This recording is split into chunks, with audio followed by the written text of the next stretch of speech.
You know how for decades the go-to New Year's resolution was always something like, I'm going to lose weight, or I'm going to get in shape? Well, that whole tradition is being turned on its head.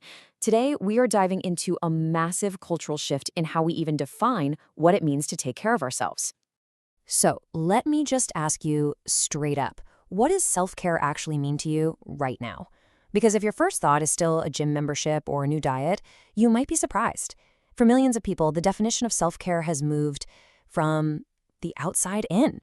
Okay, check this out. This poll from the American Psychiatric Association is, well, it's a bombshell.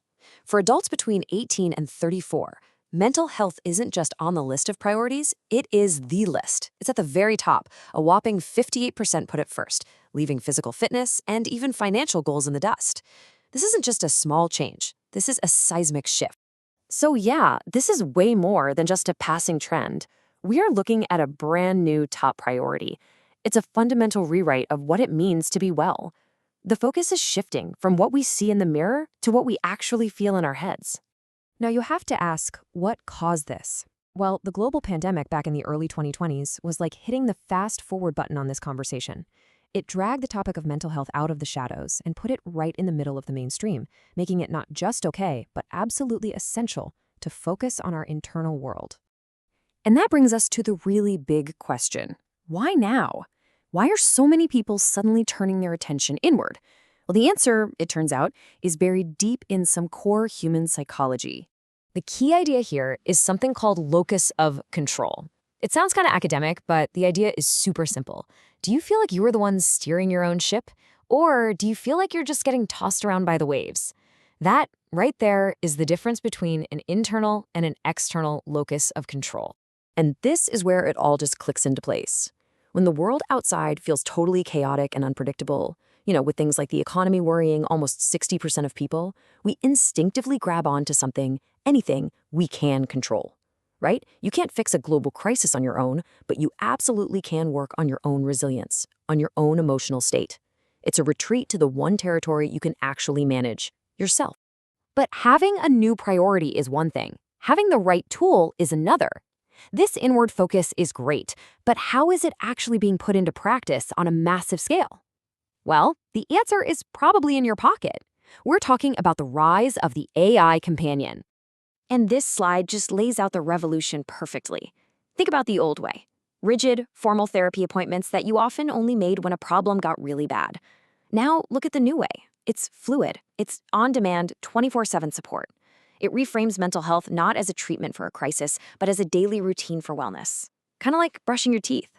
And this is the real game changer. This technology is completely changing our behavior because it drops the barrier to getting support to basically zero. That instant accessibility is what's turning mental health care from something you do when you're broken into something you do every day to stay strong. But, of course, with any powerful new tech, it's a two-sided coin. The very same tools that offer this incredible promise also come with some serious risks, and we have to be willing to look at both sides of it. Which leads us to the big, kind of uncomfortable question we have to ask.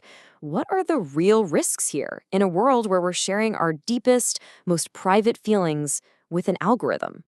And it really boils down to two huge connected concerns that have popped up right alongside this new technology: data privacy and a new kind of emotional dependency. Let's just break that down for a second. First, data privacy. Think about it. The emotional data these AIs are collecting is about as personal as it gets. The huge risk is that it could be sold or used for commercial purposes in ways we can't even predict yet. Then there's emotional dependency. What happens if we start relying too much on an AI for connection? Does our ability to handle messy, complicated, but vital human relationships start to fade away? And look, these are not just some far-off theoretical worries. This is happening now. Lawmakers are already trying to get ahead of this. Legislation like the AI Basic Act is being put in place to demand things like safety and transparency from these AI services. So, where does all this leave us? Well, we are standing at a pretty wild crossroads, aren't we?